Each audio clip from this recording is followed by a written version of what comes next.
Now, you have always been a country fan, and your father got you into country music, is that right? Actually, my mom got me into country music. My dad is actually not a country fan, so Casey Chambers is the exception. Is an exception, right. Okay. What attracted you to country music back in the day? Mostly the songwriting. The songs are just real and about real life and real people and real situations. And because you are a country girl, aren't you? I am. What's the best thing? I'm a country boy myself. Are you?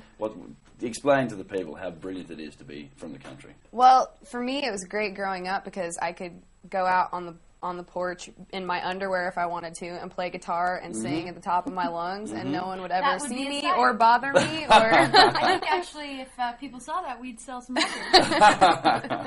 What about you? What attracted you to country music? You know what? I grew up in Arizona, and I think there's when people hear of Arizona, especially outside the U.S., there's a cliche thing that comes to mind: cowboys and Indians, and there is an element to that. And when I grew up, we'd be driving around in our truck, and country would be on the radio. And I didn't listen to as much modern country as Jessica. She grew up listening to a lot of like the Judds and Garth Brooks and stuff like that. And I kind of my dad exposed me more to older country, Hank Williams and Patsy Cline, and so good music's good music. So I just love the songs. On that sort of stuff as well, and became a jazz musician, which is.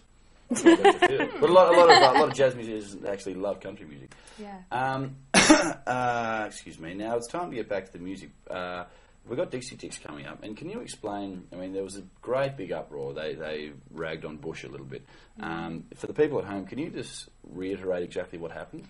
Because I'm not. I mean, I do know a little bit about the story, but can you guys fill me in? Gosh, it's so weird because we're not used to people not knowing the story, especially being in the States, and being country music, and us being in a female group. Everyone wants to know what we think about it.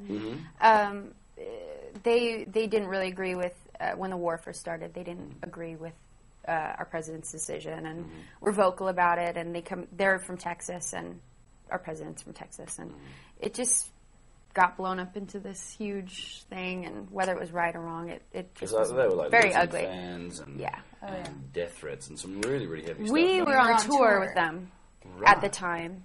And right after that happened, we went out on the road with them. And, before we could even go into the venue to sound check, the bomb squads would have to come in and sniff out the venues. Every day, check the venue before. There were people picketing outside. It's kind of ridiculous, actually. That's very hard when you're about to go and play a show and you've got the bomb squad happening. Yeah, absolutely.